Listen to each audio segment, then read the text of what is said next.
Alert India, बेबाक, बेखौफ, बेधड़क। नमस्कार, प्रणाम, जोहार। मैं द्विवेदी भुजंग भूषण। मानसून सत्र का पहला दिन होने के नाते आज यहाँ पर जो भी दिवंगत जनप्रतिनिधि थे उन्हें श्रद्धांजलि दे करके आज समाप्त कर दिया गया। अब यह 4 अगस्त को यानी सोमवार को सोमवारी का दिन भी होगा उस समय सावन का, और 4 अगस्त को इसकी शुरुआत होगी और अनुपूरक बजट के साथ होगी। तीखी नोकझोंक के आसार तो आपको और संकेत तो दिख ही गए, आज भी दिख गए। मैं कल की बुलेटिन में भी बताया था कि ये होने वाले हैं, और जिन जिन मुद्दों का मैंने जिक्र किया था उन मुद्दों पर आज माननीयों ने अपना वक्तव्य भी दिया। अगर देखिए, बड़े मियाँ तो बड़े मियाँ, छोटे मियाँ सुभान अल्लाह। छोटे मियाँ आप कह लें तो इरफान अंसारी जो हैं, स्वास्थ्य राज्य में यहाँ के मंत्री हैं राज्य में, तो उन्होंने जो SIR के पर बोला, उन्होंने SIR के आंकड़े का इंतज़ार कर रहे हैं। आंकड़े आने के बाद उन्होंने कहा कि यह पार्टी लाइन पर, उन्होंने बोलते हुए कहा कि यह जो है यह बीजेपी को नीतीश से पूछना चाहिए कि कितने बांग्लादेशी घुसे हैं और ये क्यों घुसे हैं। तो ये सवाल उन्होंने उल्टे बीजेपी के माथे ठोक दिया, JDU के माथे ठोक दिया, और झारखंड में रह करके वो बीजेपी और JDU को यहीं से साध रहे हैं। बताया गया ये लोगों ने आंकड़ा लाया, लेकिन जब हम लोगों ने जांच कराया एक भी बांग्लादेशी नहीं मिला, तो मालूम चला कि ये तो चुनाव का एजेंडा था। अब भाजपा को मैं चाहूँगा कि कम से कम नीतीश जी के सामने तो बताए कि हाँ घुसपैठ यहाँ बढ़ गया बिहार में, बोल के तो दिखाए। नीतीश जी सुनना नहीं चाह रहे, भाजपा के लोग क्यों नहीं बोल रहे बिहार में कि बांग्लादेशी वहाँ आ गया। साथ ही रहे भाजपा, खिलाड़ी है भाजपा, मैं जानता हूँ ना, तिगड़मबाज है। बिहार की जनता समझ चुकी है कि बिहार में भाजपा का अंत है, नीतीश कुमार का अंत है। आने वाले दिनों में देखिएगा कांग्रेस की सरकार वहाँ बनेगी, कांग्रेस समर्थित सरकार बनेगी। यह सत्र जो है झारखंड का आज शुरुआत हुआ और उसे खत्म भी कर दिया गया अभी, लेकिन सोमवार को शुरू होने से पहले इसमें जो तैयारियां हैं, लोगों के जो तेवर हैं और जो मुद्दे हैं वो स्पष्ट नजर आने लगे। इन सभी मुद्दों को न्यूट्रलाइज करने के लिए CM हेमंत सोरेन ने बहुत अच्छी बात कही थी और चाल भी चली। उन्होंने कहा कि यह सत्र किसानों को समर्पित करते हैं, यानी कि जो कृषि है उसे हम आगे बढ़ाएंगे और किसानों को आगे बढ़ाएंगे। यद्यपि कि इस तमाम मुद्दों पर जो डुमरी विधायक है जयराम महतो, उन्होंने कहा कि खेती तो ऑब्वियस अच्छी हो रही है, धान की खेती अच्छी होगी, और ये सरकार की कुछ सपोर्ट भी करते हुए, लेकिन उन्होंने सरकार को एक बार फिर अपने लपेटे में ले लिया। उन्होंने कहा कि यहाँ पर 2 बड़े मुद्दे हैं सरकार में जिस पर हेमंत को ध्यान देना चाहिए।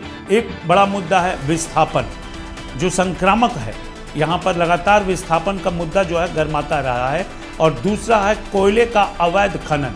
वो कोयले की राजनीति खुद भी करना चाहते हैं, और सरकार को कोयले की जो अवैध खनन और वहाँ पे जो भ्रष्टाचार है उस पर सरकार को आड़े हाथ उन्होंने लिया और आरोप लगाया सरकार के ऊपर। और वोट के समय ये चीजें से दूर रहना चाहिए, क्योंकि कुछ दिन पहले लोकसभा का चुनाव हुआ तो यही मतदाता थे। तो कोशिश तो लोकसभा चुनाव से पहले कर लेना चाहिए अगर आपको संशय था। लोकसभा के चुनाव में इन लोगों ने आपको मत किया था, विधानसभा के चुनाव में मत किया, जब बारी आ रही तो आपको लग रहा है कि हमारे ऊपर क्या ला रही है, इसलिए जो भी करना है ऐसा समय करना चाहिए। युवाओं के लिए, रोजगार के लिए कुछ मुद्दा उठाएंगे जयराम इस बार सदन में?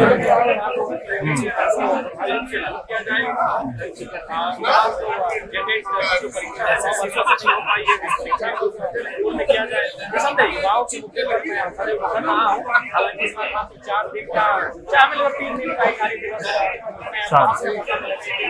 अनुपूरक बजट में पार हो जाएगा। जो भी बात से आपसे बोलेगा, जिससे जो राज्य के बृहद ज्वलंत मुद्दे हैं उनकी चर्चा।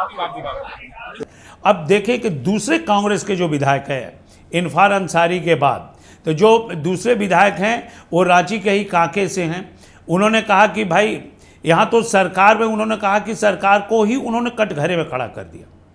अब अपने ही विधायक को गठबंधन दल के हैं और सरकार को कटघरे में खड़ा करके उन्होंने कहा कि गांव में, पंचायत स्तर पर, गांव स्तर पर जो सरकार से पैसा जाना चाहिए वह पैसा नहीं पहुंच पा रहा है। यानी कि जो सरकारी सिस्टम है उसके भ्रष्टाचार का उन्होंने पन्ना खोल दिया। मैंने पहले भी 1-2 बार बताया था कि जैसे गढ़वा वगैरह में जो जनप्रतिनिधि हैं, जो पंचायत सेवक हैं, उनके पास पैसे नहीं पहुंचते हैं, वो लोग धरना पर बैठे थे। तो ये जो मैंने कहा था कि सरकार आर्थिक संकट से गुजर रही है, उसका ये परिचायक है। और सरकार के गठबंधन दल के ही कांग्रेस विधायक ने इस बात को कहा है। अब इससे बड़ी पुष्टि और कुछ नहीं हो सकती है और सरकार को ही कटघरे में खड़ा कर दिया है।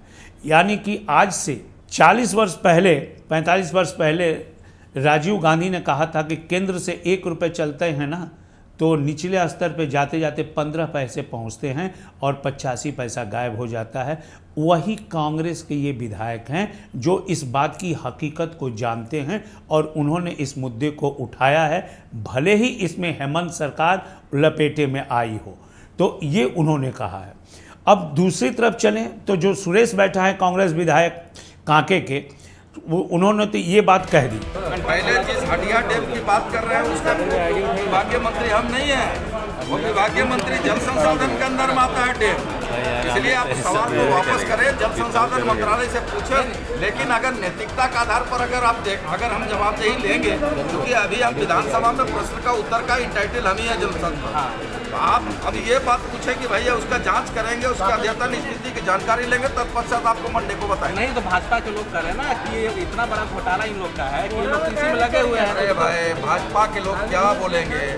जो 200 करोड़ चूहे कतर देते हैं कोनार डैम को, और भाजपा के लोग आज दुहाई देंगे तो बड़ा मुश्किल है। जब हम कह रहे हैं कि डैम का तकनीकी कोई गड़बड़ी हो सकता है, चूहे नहीं कूद रहे हैं, गड़बड़ी हो सकता है, उसका जांच का अद्यतन स्थिति जानकारी लेके आपको मंडे को अपडेट करेंगे। मंत्री जी चूहों को अरे चूहे पकड़े गए भाई, कोई 18 वाला 2018 वाला चूहे नहीं है, ये हेमंत पार्ट 2 के चूहे हैं। कितनों लंबे चौड़े तगड़े मोटे चूहे रहेंगे, चाहे वो रेंगने वाले रहेंगे चाहे दौड़ने वाले, वो पकड़े गए, चूहे शिनाख्त हो गए और उस पर विधि सम्मत कार्रवाई हो रही है। SIR को लेकर के पहले दिन ही विरोध आप लोग SIR को लेकर के क्या मैंने जाते समय भी कहा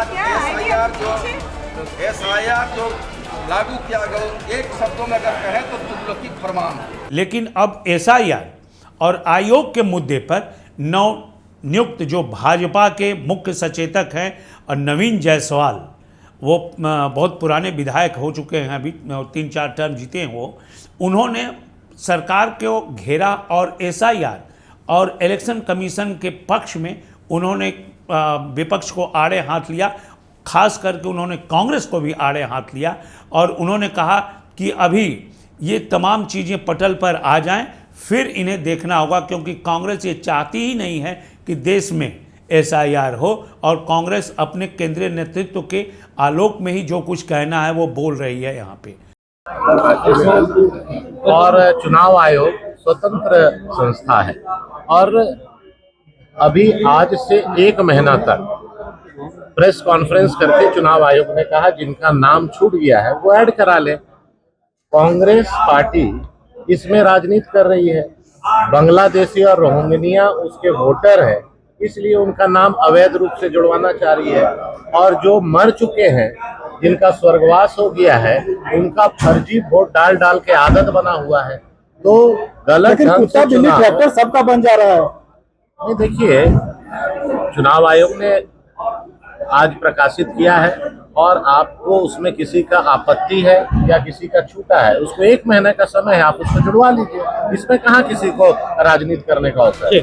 तो ये जो अभी रसाकसी की शुरुआत है, बहुत मीठी मीठी झीनी सी शुरुआत दिखाई पड़ रही है, लेकिन आगे चलकर ये विधानसभा का सत्र जो आगे 1 हफ्ते और चलेगा, उसमें ये कहना लाजमी होगा कि इब्तिदाए इश्क में रोता है क्या, देखना है आगे आगे होता है।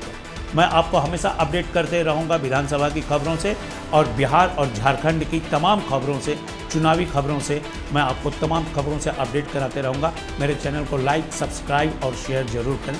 धन्यवाद।